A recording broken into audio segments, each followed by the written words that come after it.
గ్రంథము 9వ అధ్యాయం 9వ వచనము. భూమికి తీర్పు తీర్చుటకై, నీతిని బట్టి లోకమునకు తీర్పు తీర్చుటకై, న్యాయమును బట్టి జనులకు తీర్పు తీర్చుటకై యెహోవా వేంచేసి ఉన్నాడు. ఫిలిప్పీలకు రాసిన పత్రిక 4వ అధ్యాయం 4వ వచనము. ఎల్లప్పుడూ ప్రభువు నందు ఆనందించుడి, మరలా చెప్పుదును ఆనందించుడి. 1-2 వచనంలో, సమస్త దేశములారా యెహోవాకు ఉత్సాహధ్వని చేయుడి, సంతోషంతో యెహోవాను సేవించుడి, ఉత్సాహగానం చేయించు ఆయన సన్నిధికి రండి. కీర్తన గ్రంథం 94వ అధ్యాయం 14వ వచనము. యెహోవా నీ ప్రజలను ఎడబాయేవాడు కాడు, నీ స్వాస్యం విననాడు వాడు కాడు. సామెతల గ్రంథం 15వ అధ్యాయము 29వ వచనము. భక్తిహీనులకు యెహోవా దూరస్తుడు, నీతిమంతుల ప్రార్థన ఆయన ఆలకించును. సామెతల గ్రంథము 21వ అధ్యాయం 6వ వచనము. అబద్ధములాడి ధనం సంపాదించుకుంటా ఊపిరితో సారి దాన్ని కొనువారు మరణం కోరుకున్నట్లే. సామెతల గ్రంథము 22వ అధ్యాయము 1వ వచనము. గొప్ప ఐశ్వర్యం కంటే మంచి పేరు కంటే గొప్ప ఐశ్వర్యం కంటే మంచి పేరు కంటే వెండి బంగారం కంటే దయాకోరు. నిర్గమకాండము 20వ అధ్యాయము 3వ వచనం. నేను తప్ప నీకు వేరొక దేవుడు ఉండకూడదు. 18వ వచనము. నీతిమంతుడు తన నీతిని విడిచి పాపం చేసిన ఎడల ఆ పాపమును బట్టి వాడు మరణం నందును, మరియు దుర్మార్గుడు తమ దుర్మార్గతను విడచి నీతి న్యాయములను అనుసరించిన ఎడల వాటిని బట్టి అతడు బ్రతుకును. యెహోవా మార్గము న్యాయమైనది కాదని మీరు అనుకొనుచున్నారా? ఇశ్రాయేలులారా, మీలో ఎవరి ప్రవర్తనను బట్టి వానికి శిక్ష వేయుదును. యెహెజ్కేలు 35వ అధ్యాయము 15వ వచనం. ఇశ్రాయేలు స్వాస్యము పాడైపోవుట చూచి నీవు సంతోషించితివి గనుక నీకు నా ప్రకారమే చేసేదను. శేయీరు పర్వతమా, నీవు పాడవుదువు, ఎదోము దేశం యావత్తు పాడైపోవును. అప్పుడు నేనే యెహోవాను అన్నానని వారు తెలుసుకుందురు. 5th chapter 15 verse to 20. Look carefully then how you walk, not unwise but as wise, you making the best use of time, because the days are evil, because the days are evil. Chapter 5 verse 15 to 20. Look carefully then how you walk, not unwise but as wise, making the best use of time, because the days are evil. Therefore do not be foolish, but understand what the God will is, and do not get drunk with wine, because further there is debauchery, but be filled with spirit, addressing one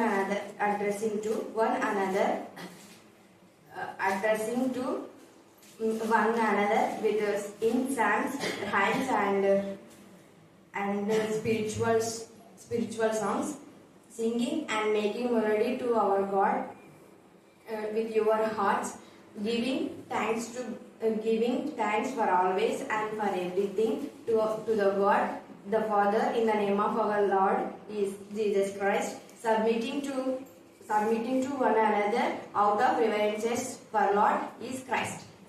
రాసిన పత్రిక 5వ అధ్యాయము 15 నుంచి 20 వచనాలు.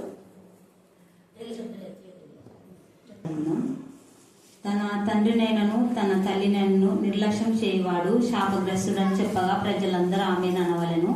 తన పొరుగువాని సరిహద్దు రాయిని తీసివేయవాడు శాపగ్రస్తుడని చెప్పగా ప్రజలందరూ ఆమేన్ అనవలెను. పరదేశికే గాని తండ్రి లేని వారికే గాని విధవరాలికే గాని న్యాయము తప్పి తీర్పు తీర్చినవాడు శాపగ్రస్తుడని చెప్పగా ప్రజలందరూ ఆమేన్ అనవలెను. 15 నుంచి 2 వరకు చదువుతున్నాం. దానియేలను నేను ఈ దర్శనము చూచితిని, దాన్ని తెలుసుకొనదగిన వివేకము పొందవలనని ఉండగా మనుషుని రూపము గల ఒకడు నా ఎదుట నిలిచెను. అంతటా ఊలయి నది తీరమున మధ్య నిలిచి పలుకుచున్న యొక్క మనుషుని స్వరము వింటిని. అది గాబ్రియేలు. ఈ దర్శన భావమును ఇతనికి తెలియజేయమని చెప్పెను. అప్పుడు అతడు నేను నిలిచి ఉన్న చోటనకు వచ్చెను. అతడు రాగానే నేను మహాభయముంది సాష్టాంగ పడితిని. అతడు నరపుత్రుడా, ఈ దర్శనము అంతకాలమును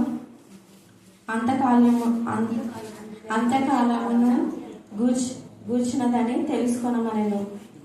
అతడు నాతో మాట్లాడుచుండగా నేను గాఢ నిద్ర పట్టిన వాడనై నేలను సాష్టాంగ పడితిని. కనుక అతడు నన్ను పట్టుకొని లేవనెత్తి నిలవబెట్టెను. మరియు అతడు ఉగ్రత సమాప్తమైన కాలమందు కలగబోవునట్టి సంగతులు నీకు తెలియజేయుచున్నాను. ఏలయనగా అది నిర్ణయించిన అంతకాలమును గూర్చున్నది. నీవు చూచిన రెండు కొమ్ములు గల ఆ పొట్టేలున్నదే, అది మాదీయుల యొక్కయు పారసీయుకుల యొక్కయు రాజులను సూచించుచున్నది. పేరు చిన్ని బిడ్డలు నా ప్రభా మార్మికమైన విధానంలో సత్యములు తెలియజేస్తున్న విధానం బట్టి మేము స్తుతిస్తున్నాం. వారి ఆత్మను మీరు చిన్న వయసులో ప్రేరేపింప చేస్తున్నారు. ఎవరికి ఎప్పుడు ఎలాంటి వాక్యం కావాలో దుర్దినంలో రాకముందే నా ప్రభా సృష్టికర్తను గుర్తు చేసుకోవడానికి దినంలో చెడ్డవి కనుక సమయం పోనేక సద్వినియోగం చేసుకునే జ్ఞానం మీ పిల్లలందరికీ మీరు దాయిచేగాక. దేవా సరిహద్దు రాళ్లను తీసివేయి వాడు శాపగ్రస్తుడు అని మీరు సెలవిచ్చారు. పరదేశంలో తల్లిదండ్రి లేని వారి నా ప్రభా న్యాయం తప్పి నా ప్రభా మాట్లాడితే అది శాపం అని మీరు సెలవిచ్చారు. దేవా శపించువారు మీరే, మానవులు కాదు. ఆశీర్వదించేవారు మీరే, శపించేవారు మీరే ప్రభా. అబ్రహాంను ఆశీర్వదించే వారిని మీరు ఆశీర్వదించినారు. నీ యందు భయభక్తి గల వారిని ఆశీర్వదించే వారిని ఆశీర్వదిస్తారు. నిజంగా నీకు భయపడి లోపడేవారు ఒకరిని ఆశించని జీవితంలో ఉంటారు ప్రభా. దేవనార్థండి అలాగనే నా ప్రభా నీ బిడ్డలు ఎవరైతే హాని చేస్తారో వారికి భయంకరమైన శిక్ష అని మీరు లేఖన భాగంలో తెలియజేస్తున్నారు. చదవన లేఖన భాగం బట్టి మేము స్తుతిస్తూ ఆశీర్వదించి మా అందరి జీవితాల్లో మీరు ఫలింపచేయాలని ప్రార్థిస్తున్నాం. మరొకసారి ప్రత్యేక రీతిలో సోదరి జయంతి నాయర్ ప్రభాకర్ వారి కుమార్తె అక్షర వీణ వివాహములకు మీరు సమస్తమును సమకూర్చి జరిగింపజేసినందుకు ఎంత స్తుతించా కూడా తక్కువే. దేవా కుటుంబంలో మీరు కలుగజేసిన మహా సంతోషాన్ని బట్టి మేము స్తుతిస్తున్నాం. బిడ్డను గర్భంలో రూపబడక మునిపే మీరు చేసిన మేళ్లకు ఉపకారాలకు మేము స్తుతిస్తున్నాం. అలాగే నా ప్రభా రేపటి దిన నా తండ్రి మోషన్ వారి కుమార్తె ఎంగేజ్మెంట్ విషయంలో కూడా మీరు అద్భుత కార్యం చేస్తున్నారు.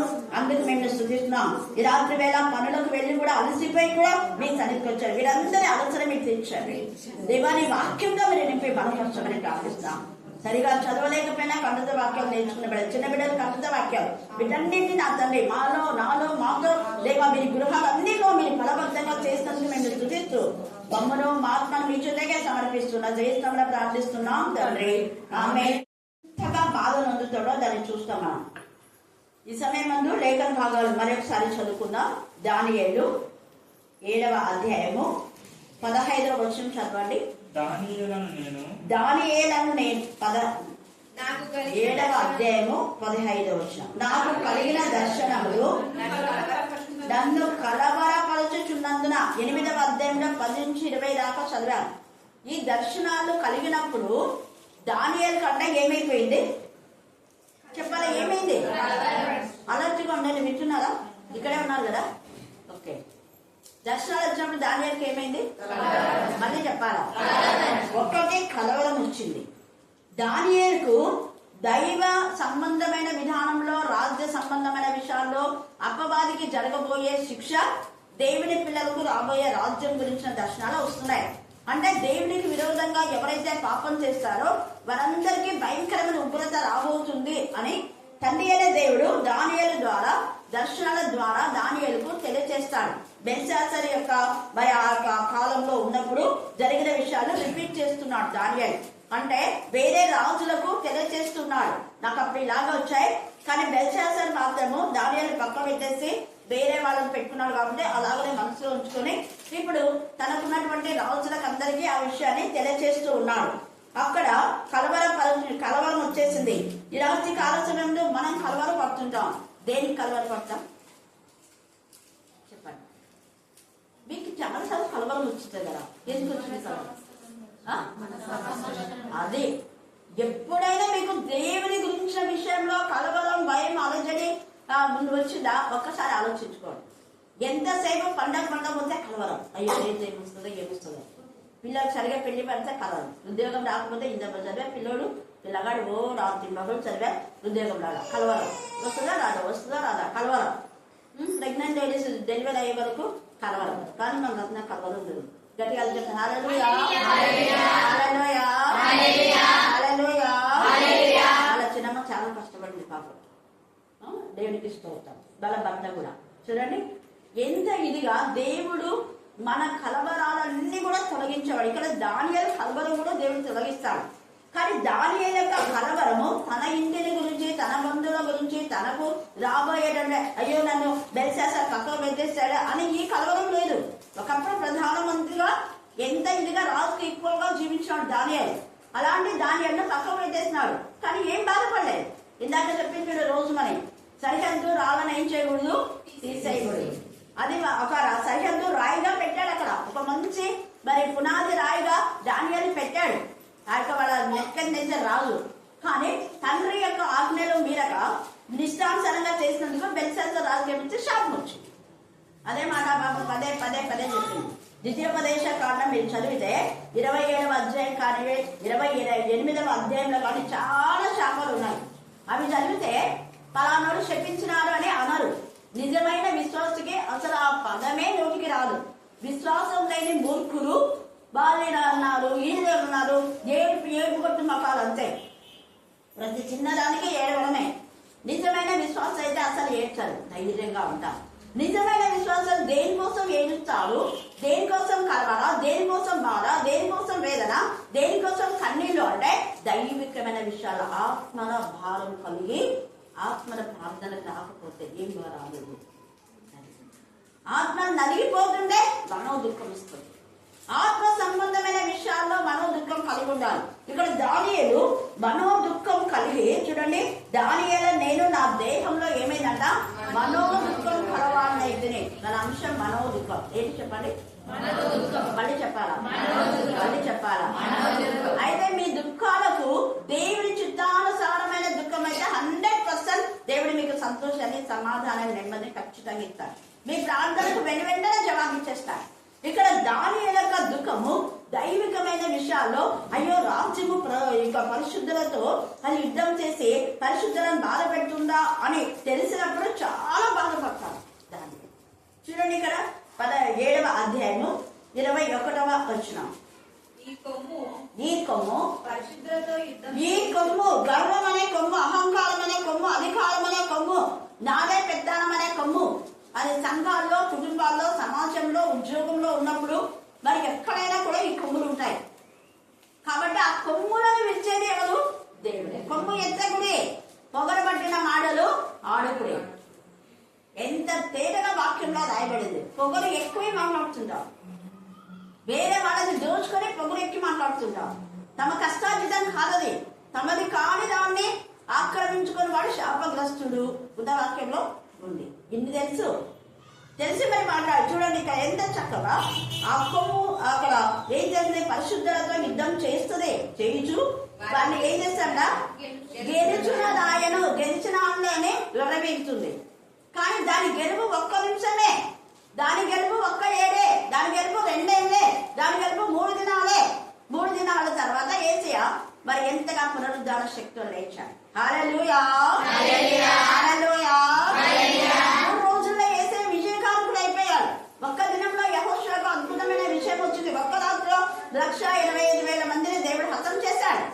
బిడ్డల పక్షంగా పోరాడు. యుద్ధం యెహోవాదే, యుద్ధం ఆయనది, ఆయన పక్షంగా. ఇక్కడ కొంతకాలమే వారికి విజయం వచ్చేసరికి వాడు విర్రవిగాడు. వెంటనే దేవుడి కొమ్ముని విరిచి పడేసినాడు. చూడండి 22వ వచనం. ఆ మహావృద్ధుడు వచ్చి మహోన్నతుని పరిశుద్ధుల విషయంలో వాడు పరిశుద్ధుడు, దేవునికి చెందిన వాళ్ళు. వాడు ఒకరిని ఆశించకుండా కష్టపడి తమ పనులు చేసుకునేవారు. ఆత్మల భారం కలిగి ఆత్మను వెంటాడేవారు. ఆత్మను బలపడాలని ఆవేదనతో దేవుని సన్నిధిలో ప్రార్థన చేసేవాడు. అంతేగాని మాకు అది కాదు ఇది కాదని చెప్పేవాళ్ళు కాదు. అందుకని ఇక్కడ మహావృద్ధుడు ఎంత చక్కగా మహోన్నతుని పరిశుద్ధుల విషయంలో తీర్పు తీర్చు వరకు అలాగూ జరుగును. ఆ తర్వాత అలాగూ జరుగును. కానీ సమయం వచ్చినప్పుడు అదే సమయం అనేది అండర్లైన్ చేసుకో. నేను కూడా అదే చెప్తా, ఫలానా సమయం. ఎవరైనా నా దగ్గరికి వచ్చి అక్క అది ఇది అని చెప్తే నేను అంట సమయం ఉంది, వెయిట్ చేయండి. ఎప్పుడు ఏం జరగాలన్నా ఏసై కూడా మౌనంగా ఉండి అక్కడ సమాజ మందిరంలో వాళ్ళు మాట్లాడే మాటలు నచ్చ ఏసైకు. అందుకని ఆ సమాజంలో లేడీ ఏసయ్య పోయి ఎక్కడంటే ఇక్కడ వాక్యం చెప్పాడు. నది తీరాన, చెట్ల కింద, ఇళ్లలో, పడవలో, ఎక్కడంటే ఇక్కడ వాక్యం చెప్పాడు. హల్లెలూయా, హల్లెలూయా. కాబట్టి కొంతకాలమే. అందుకని ఇక్కడ అంటాడు రాజ్యం మాత్రం పరిశుద్ధులదే, అందుకే వేచి ఉండాలి. ఆ మాట చెప్పే వరకు దానియలకు మనో దుఃఖం అయిపోయింది. అందుకే పైన 16లో మనో దుఃఖం గలవాడునైతిని నేను దగ్గర నిలిచిన వారిలో ఒకరి యుద్ధకు పోయి ఏమన్నా నిజమంతయు చెప్పుమని అడగగా అతడు నాతో మాట్లాడి ఆ సంగతుల బాబు నాకు తెలియదు. ఎట్లనగా ఈ మహా జంతువులు నాలుగైండి లోకమందు నాలుగైండి ప్రభుత్వం చేసే, లోకంలో ప్రభుత్వం చేసే వాళ్ళు నలుగురు ఉంటారు. ఎవరు నలుగురు చెప్పండి? లోకంలో గాని, సంఘంలో గాని, కుటుంబంలో గాని, వీధులలో గాని, సమాజంలో గాని నలుగురు ఉంటారు. ఎవరు వాళ్ళు? ఇంకా ప్రధాన యాజకులు, పెద్దలు, తొట్టి గ్యాంగి, ఇంకా మళ్ళా ఇంకా ఏమేమో ఉంటారు. అందరు కలిసి మొత్తం చెడగొట్టేస్తారు. దేశాన్ని ఎలా ప్రధానమంత్రి, ముఖ్యమంత్రి, ఎమ్మెల్యే, ఎంపీస్ ఉంటారు కదా, అది అర్థమైంది కదా మీకు. ఇప్పుడు అందరు కలిసి ఒక ఏమన్నా అంటే ప్రధానమంత్రి చెప్పినాడు, ముఖ్యమంత్రి ఏమన్నా, ముఖ్యమంత్రి గురించి మళ్ళీ మిగతా కింద మాకేం తెలుసు బా, చంద్రబాబు నాయుడు చెప్తే మేము చేసినాము.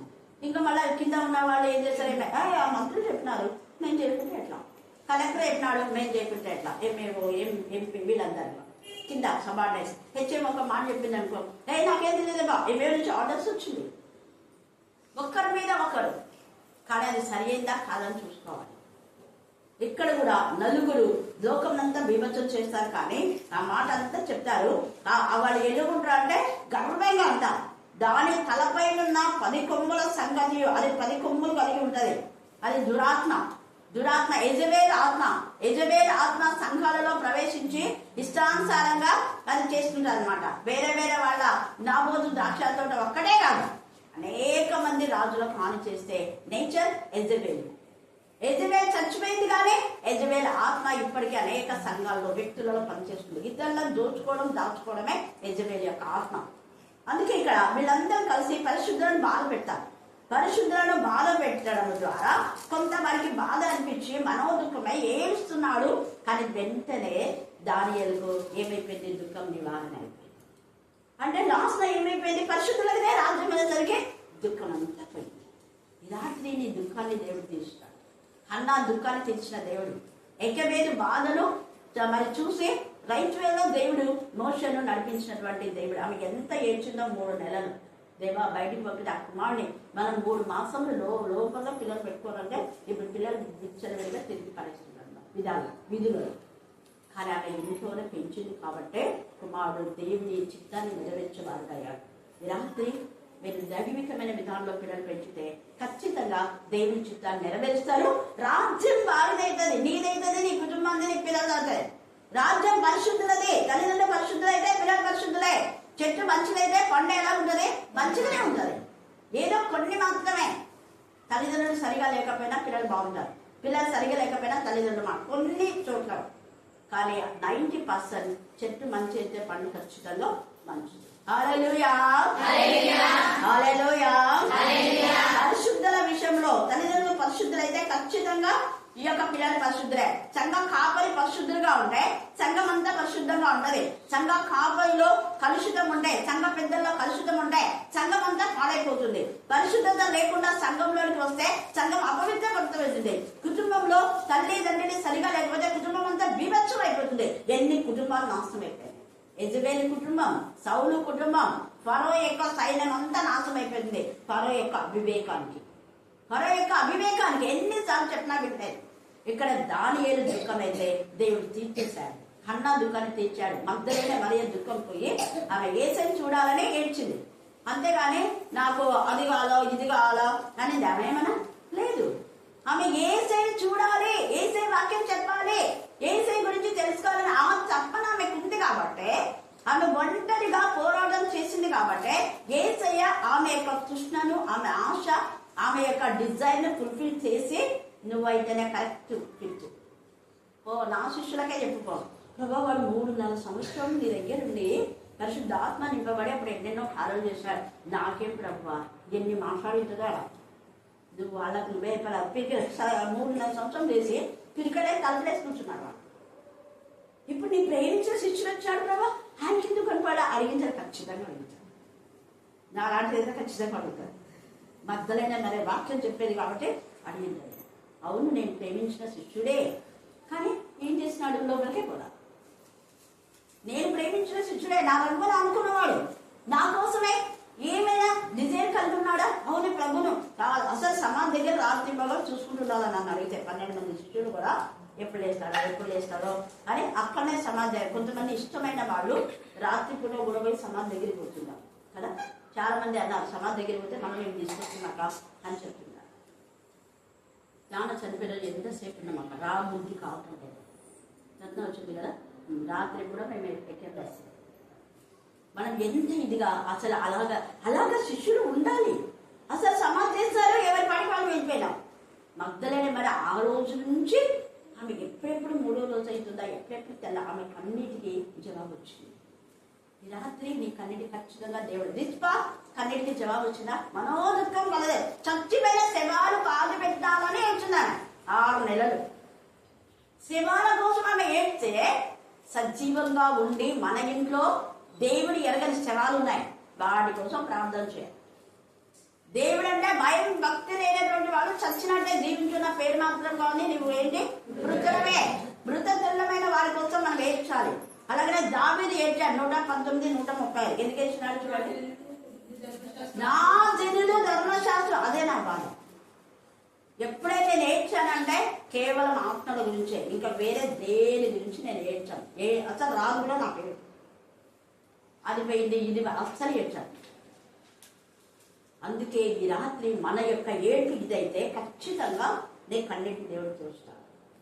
నీ బిడ్డల యొక్క బ్రతకడం కోసం చాలా మంది ఉన్నారు. వాళ్ళు నిజంగా రక్షణ లేకపోతే పోయేది నరకంకే. పరిశుద్ధులుగా ఉన్నారా లేదా మన ఆత్మ పరిశుద్ధ చేసుకున్నాం. పరిశుద్ధులదే రాజ్యం. పరిశుద్ధులు కాకపోతే 100% పోయేది వాడు నరకాగ్ని గంధకాలకే. అందుకని దావీదు ఏడుస్తున్నాడు. జనుడు ధర్మశాస్త్రం అనుసరిస్తేనే కదా పరిశుద్ధంగా ఉండేది. పరిశుద్ధమైన గ్రంథం చదివి ధ్యానించి వాక్యానుసారంగా జీవిస్తేనే కదా పరిశుద్ధంగా ఉండేది. మరి అలా జీవించకపోతే వాళ్ళకి ఏమీ తెలుసు. ఎంత చక్కగా మహికి అసలు ఈ రోజు ఈ వాక్యం చెప్తాను తెలియదు. మహి ఎంత చక్కగా అయిపోయింది కదా. నీతిమంతుడు తన నీతిని అనుసరించి దుర్మార్గం పనిచేస్తే అంతే. నీతిని మళ్ళీ తర్వాత 18 రోజులు ఎంత చక్కగా వాళ్ళ యొక్క దుర్మార్గతను బట్టి దేవుడు వాళ్ళకి శిక్షణిస్తాడు. 35-15 కూడా మీరు తర్వాత కంట చేసి చదువుకోండి. యెహెజ్కేలు 33:18, యెహెజ్కేలు 35:15, ఎఫెసీ 5:15-20 ఖచ్చితంగా మీరు చదువుకోండి. ద్వితీయోపదేశ కాండం 27:16-17. వీళ్ళందరికీ నేను ఈరోజు ఇది తీసుకుంటాననేది అంటే దాడియా తీసుకుంటామని తెలుసు, కానీ టాపిక్ ఏది తెలియదు. కానీ తేటగా వాళ్ళు మాట్లాడినా వీళ్ళు శపితమైన వాళ్ళు, అపవాది సంబంధులు. దేవుని పిల్లలకు నెమ్మది సమాధానం. అందుకే పరిశుద్ధులకు చివరిగా 10 దినములు శ్రమ కలుగును, మరణం మటుకు ఏమి ఉండదో నమ్మకంగా ఉండాలి. దేవుడు ప్రేమిస్తాడు, జీవ కిరీటం ఇస్తాడు. లూకా 16:10 చదవండి. లూకా 16:10.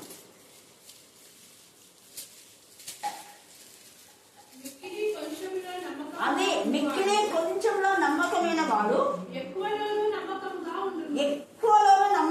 ఉండును. ఇది మీరు పిల్లలు కూడా నేర్చుకోండి. మిక్కిలి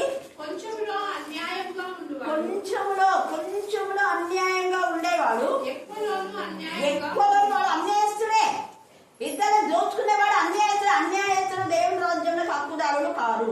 క్రమాన్ని అక్రమంగా చేసేవాళ్ళు దేవుని రాజ్యంలో హక్కుదారులు కారు.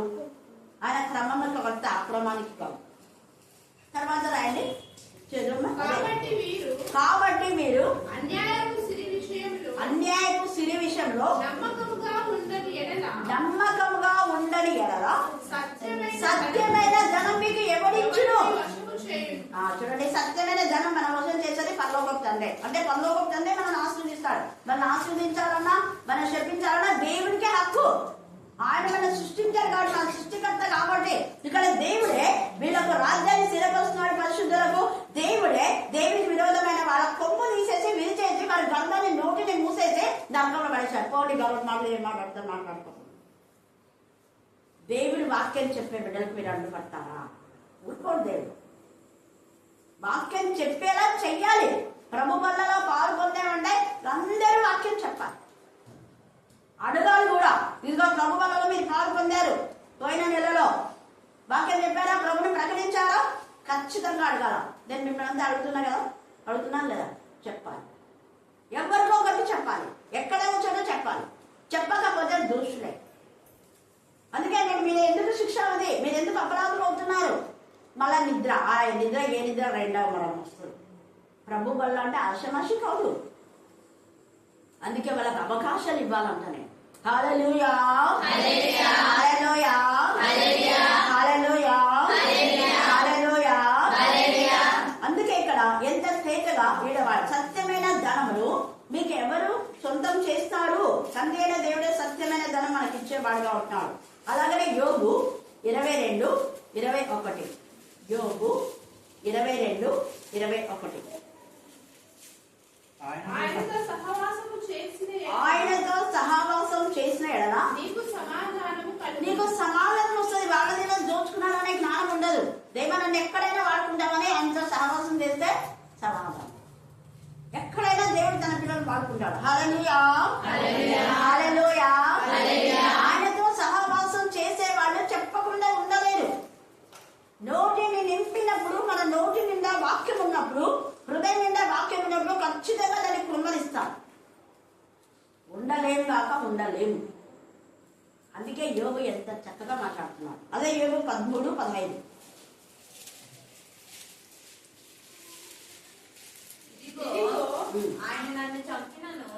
ఇదిగో ఆయన నన్ను చంపినను నేను ఆయన కొరకు కనిపెట్టుచున్నాను. చంపినా కూడా ఆయన కొరకు కనిపెట్టండి. అది మన నిజం. హత సాక్షులుగా ఉన్న దేవుని వాక్యం చెప్పకుండా నేను మానను ఆయన కోసమే కనిపెట్టుకొని ఉంటా. యోహాను మన ప్రకటన గ్రంథం 5వ అధ్యాయంలో ఆ గ్రంథంలో ఏముందో ఏడ్చంట, బహుగా ఏడుస్తున్నాడు. దుఃఖ నివారణ అయిపోయింది. ఇర్మియా ఏడ్చినాడు 9వ అధ్యాయం. నా జనులలో ఆత్మీయంగా చచ్చిపోయినాడు. హత్తులైన వారి కోసం ఏడ్చాడు. యెహెజ్కేలు 30 ఏళ్ళ అందరు బ్రతికినారు. హల్లెలూయా, హల్లెలూయా, హల్లెలూయా. అంటే రోదనం చేయిస్తాడు. ఎవరెవరు ఏడ్చాడే వీళ్ళంతా రోదనం చేస్తుండే. రిస్పా రోదనం చేస్తుంది, ఇర్మియా రోదనం చేశాడు, దానియేలు రోదనం చేసినాడు. ఒకరోజు మనీ అడిగింది. ఎజ్రా 9వ అధ్యాయం రోదనం చేసినాడు. నెహెమ్యా 7, 8, 9 రోదనం చేసినాడు. దానియేలు మనోదుఃఖంతో ఏడ్చాడు, విలపించాడు. హన్నా ఏడ్చింది, హాగరు ఏడ్చింది. ఆదికాండం 21లో బహుగా ఏడ్చి మనం పడేసింది అక్కడ. ఆమె దుఃఖ నివారణ అయిపోయింది. వీళ్ళందరికీ దుఃఖ నివారణ అయిపోయింది. వాళ్ళ దుఃఖం సరైన విధానంలో ఉంది. వాళ్ళ దుఃఖం వాళ్ళ గురించి వీళ్ళ గురించి ఎడవలేదు. వీళ్ళు దేవాన్ని చూచుతున్న దేవుడు నాకు న్యాయం చేకూర్చు, అంతే. న్యాయం చేకూర్చే దేవుడు అని ఆయన వైపు చూసి వాళ్ళు ఏడుస్తున్నారు. ఆయన కోసమే కనిపెడుతున్నారు వీళ్ళంతా. అందుకే వీళ్ళ దుఃఖం లేదు. దావీదు దుఃఖం పోయింది, నివారణ అయింది, సంతోషమైంది. గొర్రెల దొడ్లో ఉన్న దావీదును రాజుగా చేశారు దేవుడు. ఎంతో మంది మగ్ధులైన మరీ దుఃఖించింది, తల్లి మరీ దుఃఖించింది. యోహాను దుఃఖంతో అక్కడ ఉన్నాడు. ఆయన ప్రార్థనకు జవాబు దొరికింది. తల్లివైన నువ్వు పోతున్నావు, నాకేం తెలియదు, వేడు తల్లి. నా కొడుకు చచ్చిపోతున్నా, అయ్యో దేవా, నేను కాదు మా కొడుకు, ఆత్మీయమైన కొడుకు వీడు ఉన్నట్టు. రక్తబంధం కాదు, ఆత్మబంధమే. అందుకే వీరు కాదు, నా తల్లి నా సహోదరులు. ఎవరైతే దేవుని చిత్తాన్ని నెరవేరుస్తారో వాళ్ళే నా తల్లియు, నా సహోదరుడు, నా బంధువులు. వాళ్ళే నా బంధువులు, ఆత్మబంధువులు. ఆత్మబంధం ఇప్పటికీ ఎప్పటికీ స్థిరంగా ఉంటుంది. ఇక్కడ మనం ఫెలోషిప్ లో ఉంటాం, పరలోకంలో ఫెలోషిప్ లో ఉంటాం. ఆత్మబంధాన్ని మనం కోరుకుందాం. ఈ రాత్రి కాల సమయమందు నీ కన్నీటికి దేవుడు జవాబిస్తున్నాడు. యెషయా 58 చివరిలో మీరు చదువుకోండి. తర్వాత యెషయా 35 చివరిలో దుఃఖ దినములు దేవుడు సమాప్తి చేస్తారు. నీ దుఃఖ దినములు. తర్వాత యెషయా 48:17లో సమాధానం నది వలె ప్రవహింపచేస్తారు. నది వలె దేవుడు సమాధానం మీకు కలుగచేయుగా. ఆమేన్, ఆమేన్, ఆమేన్. చివరి ప్రార్థన మమత మనందరి ప్రార్థన. స్తోత్రమయ్య తండ్రి. అవును తండ్రి, నన్ను మీరు మాతో మాట్లాడిన ప్రతి మాటను బట్టి లెక్కలేని కోట్ల కొలది వందనాలు స్థుతులు స్తోత్రం చెల్లిస్తున్నామయ్య తండ్రి. ఎంతమంది అయితే రావాలనుకునే తండ్రి రాలేకపోతున్నారు తండ్రి. నేను ఏసయ్య మరలా రేపు కూడుకుంటకు మీ కృపా సహాయం దయచేయమని ప్రార్థిస్తున్నామయ్య తండ్రి. స్తోత్రమయ్య తండ్రి. మేము తండ్రి నన్ను నిన్ను హత్తుకుని ఆనుకుని జీవించడానికి మీ కృపా సహాయం దయచేయమని ప్రార్థిస్తున్నామయ్య తండ్రి. అవును తండ్రి, ఎవరైతే ఇరుకులు, ఇబ్బందులు, అప్పులు, ఆర్థిక సమస్యలు తండ్రి నన్ను సులువ వీటన్నిటిని తండ్రి నన్ను సులువ నజరేయుని యేసు నామములో లయం చేయమని ప్రార్థిస్తున్నాను తండ్రి. వీటన్నిటికంటే తండ్రి నన్ను సులువ మేము ఆత్మీయ జీవితంలో ఇంకా ఎక్కువ ఎదగటానికి మీ కృపా సహాయం దయచేయమని ప్రార్థిస్తున్నాను తండ్రి. నన్ను సులువ జనవరి బుధవారం దినంలో మీరు మాతో మాట్లాడిన మాటలను బట్టి లెక్కలేని కోట్ల స్థుతులు స్తోత్రమయ్య తండ్రి. నన్ను మీరు మా దుఃఖంలో నిట్టూర్పులను తండ్రి నన్ను ఇసుప్రభ మా రోదన అంతని తొలగించమని ప్రార్థిస్తున్నామే తండ్రి. అయ్యా తండ్రి నన్ను ఇసుప్రభ నీ వైపు చూడడానికి మీ కృపా సహాయం దయచేయమని ప్రార్థిస్తూ ఉంటున్నాం దేవా. స్తోత్రమయ్యా తండ్రి. అవునయ్య తండ్రి, నన్ను సులభంలో ఇంకా పరిశుద్ధులుగా మార్చమని ప్రార్థిస్తూ ఉంటున్నామయ్య తండ్రి. నన్ను ఇసుప్రభ ఈ మమ్మ కంటే తెల్లగా మమ్మల్ని కడగమని ప్రార్థిస్తూ ఉంటున్నామయ్య తండ్రి. అవును తండ్రి, నన్ను ఇసుప్రభ మీ సన్నిధికి వచ్చినప్పుడు తండ్రి నన్ను ఇసుప్రభ మా ప్రవర్తన జాగ్రత్తగా చూసుకుంటూ మీ కృపాసాన్ని దయచేయమని ప్రార్థిస్తున్నాం దేవా. అవును తండ్రి, నన్ను ఇసుప్రభ మీ సన్నిధిలో తండ్రి మా హృదయాన్ని నీళ్లు కుమ్మరించినట్టుగా కుమ్మరించి తండ్రి మేము మనస్ఫూర్తిగా మిమ్మల్ని అడుగుటకు మిమ్మల్ని ప్రార్థించటకు మీ కృపాసాన్ని దయచేయమని ప్రార్థిస్తున్నాం దేవా. స్తోత్రమయ్యా తండ్రి. ఇక్కడ వచ్చిన ప్రతి ఒక్క బిడ్డను కూడా మీరే పేరు వరుసన దీవించండి, ఆశీర్వదించమని ప్రార్థిస్తున్నామే తండ్రి. ఎంతోమంది పనులకు వెళ్ళి తండ్రి నేను మరలా నిన్ను ధ్యానించుటకు, నీతో ఆరాధించుటకు తండ్రి, నీతో సమయం గడపాలనే ఆశ వారు కలుగజేసినందుకే లెక్కలేని వందనాలు స్తుతులు స్తోత్రమే తండ్రి. చిన్ని బిడ్డలు తండ్రి ప్రతిరోజు వాక్యం నేర్చుకుని చెప్పుచున్న తండ్రి నన్ను సుప్రభ వారు మరొక తండ్రి నన్ను సుప్రభ ఎల్లప్పుడు తండ్రి నన్ను సుప్రభ తన హృదయం అనే పలకల మీద వ్రాసుకుంటకు మీ కృపా సహాయం దయచేయమని ప్రార్థిస్తున్నాను.